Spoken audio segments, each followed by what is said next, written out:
Bwana Yesu asifiwe sana. Ninakuombea neema ya Mungu katika kipindi cha leo. Leo ni siku ya 5 ya maombi ya kufunga na kuomba kwa ajili ya kupandishwa viwango vingine miezi 6 ijayo. Na leo ni siku ya 5. Jana tulikuwa tunaombea ujazo wa Roho Mtakatifu, jinsi ambavyo Roho Mtakatifu ni muhimu sana katika maisha yako. Na leo ni siku ya 5. Siku ya leo tutaenda kuomba kusafishwa mawazo. Unabidi uombe kusafishwa mawazo katika siku njema ya leo. Unabidi uombe akili yako ijazwe na mawazo sahihi, ili upandishwe kwenda kiwango kingine. Fahamu zako, mawazo yako inabidi yaone kupanda kwenda kiwango kingine. Mungu anatazama sana, kuangalia sana ni kitu gani unachokiwaza akilini mwako, ni mambo gani unayotafakari akilini mwako. Na umekuwa ukiwaza mawazo ya kushindwa, umekuwa ukiwaza mawazo ya kutoendelea, ya kutopiga hatua. Bwana kuhitaji ili upate kupandishwa, lazima uone ya kuwa kweli unaenda kupandishwa. Ili upate kuinuliwa, lazima uone kuinuliwa, lazima uwaze kuinuliwa, lazima uwaze kwenda hatua nyingine.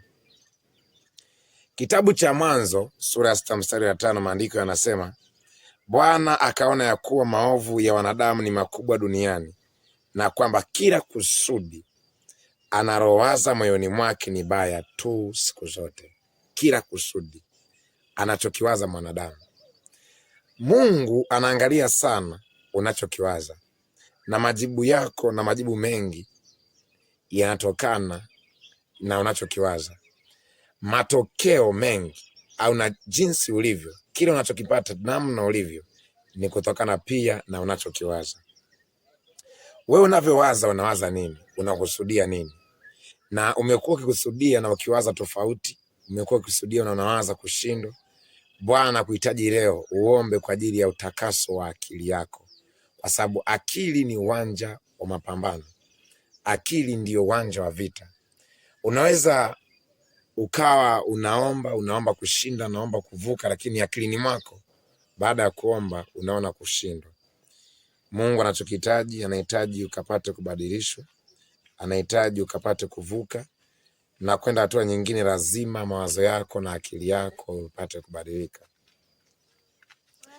Kitabu cha Mwanzo pia sura ya 11, wakati ambapo watu walikuwa wanajenga mnara wa Babeli, walikusudia, waliwaza kujenga, walinia ya kuwa tutafanikiwa na tutafika. Mwanzo 11 mstari wa 5, Bwana akashuka ili auone mji na mnara waliokuwa wakiujenga wanadamu.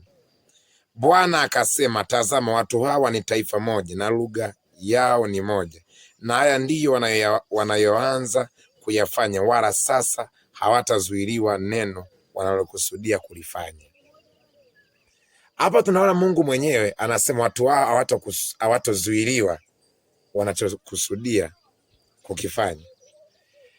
Sasa ikiwa wewe umekusudia na umeona off katika maisha yako, umeona kutokuweza katika maisha yako, umeona kushindwa katika maisha yako, ni nani atakayekuwezesha kuona kushinda? Atakayekuwezesha kuona kushinda lazima kwanza abadilishe mtazamo wako. Na ndio maana leo inabidi ubadilishe fikira zako na fahamu zako, kwa sababu akili ni uwanja wa mapambano. Adui anajitahidi sana kukusababisha wewe au kukufanya wewe usione kesho yako. Unaweza ukawa unaomba kufaulu, unaomba kushinda, lakini wewe katika fahamu zako, katika mawazo yako bado unawaza kushindwa. Unaweza ukawa unaona kwenda hatua nyingine, lakini katika fikira zako, katika kuwaza kwako bado unaona kushindwa. Unabidi ugeuzwe upya fikira zako. Nia ulionayo igeuzwe, ufanywe upya. Mawazo yako yamwelekee Mungu. Mawazo yako yaone kushinda, mawazo yako yaone kuweza, mawazo yako yaone kupiga hatua zaidi. Usione kushindwa, ila ona kushinda. Kwa hiyo umekuwa na fikra ambazo zinakusababisha ujione wa chini. Umekuwa na mawazo ambayo yanakuzuilia kupiga hatua. Umekuwa na fikra na mawazo ambayo kupitia mawazo hayo adui amekuwa ni mshtaki katika ulimwengu wa roho, kukuzuilia kuiona siku yako na kuiona baraka yako, kukuzuilia kuona mema ambayo Mungu amekubarikia na ambayo Mungu anahitaji ukapate kuyapokea. Tambua unahitaji kupandishwa kiwango kingine, unahitaji kuinuliwa, unahitaji kuvuka kwenda hatua nyingine. Lazima utambue na lazima ujue kuwa kwanza mawazo yako, fahamu zako zitakaswe kwa jina la Yesu Kristo. Ninakuombea ukusudia yaliyo mazuri. Ninakuombea mtazamo wako uwishwe, mawazo yako yauishwe, uanze kuwaza vyema, uanze kuwaza sawasawa na Mungu anavyokuhitaji uwaze, uanze kuwaza sawasawa na jinsi ambavyo Mungu amekumbia wewe. Uanze kuona baraka za Mungu katika maisha yako. Uanze kuona kwamba Mungu anakuazia mema na wala si mabaya. Ondoa mtazamo wa kuwa chini, bali amesema utakuwa juu tu na wala si chini. Amesema utakuwa kichwa na wala si mkia. Acha kujiona wewe ni wa chini. Acha kujiona wewe ni mkia. Hapana. Kila mwenye kusikiliza, kila mwenye kutii na kukubali na kuyafanyia kazi maagizo ya Bwana, lazima anakuwa juu na wala si chini. Anza kuona mtazamo, anza kuwa na mtazamo ya kuwa wewe unaweza. Na Mungu amekuchagua wewe ili ukapate kuweza. Mungu amekusaidia wewe na amekuchagua wewe, amekukomboa wewe. Kwa msaada Roho Mtakatifu ukapate kuweza.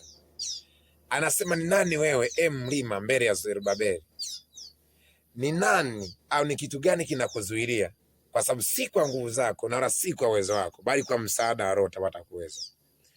Kuna jambo ambalo umeliona ni kubwa katika maisha yako liko mbele na kuzuilia. Kuna ukuta ambao umekuwa umeona unakuzuilia. Aidha kuna kuta ambazo zimekuzuilia usiende mbele.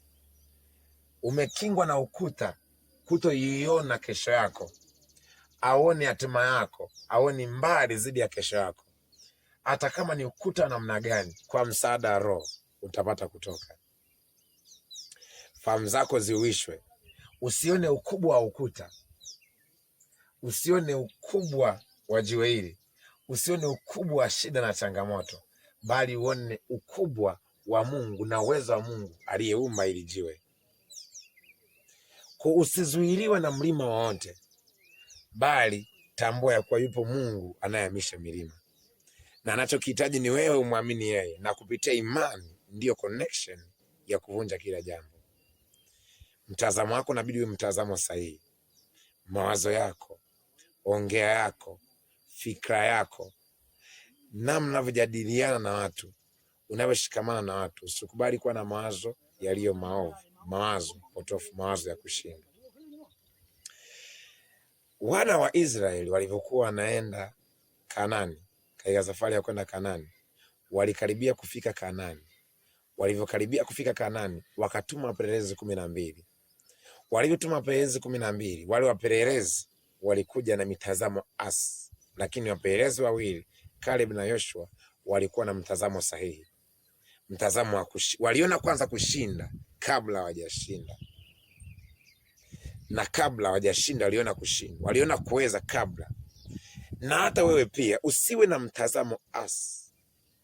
Usiogope ukubwa wa shida, usiogope ukubwa wa changamoto, bali fahamu zako ziuishwe, mawazo yako yaponywe, uone kushinda kabla hata hujapigana, kwa sababu Mungu mwenyewe ndiye akupiganiaye. Anasema vita ni vya Bwana, sisi ni vyombo vya utii. Anasema kwa wewe nitaangusha mataifa, kwa wewe.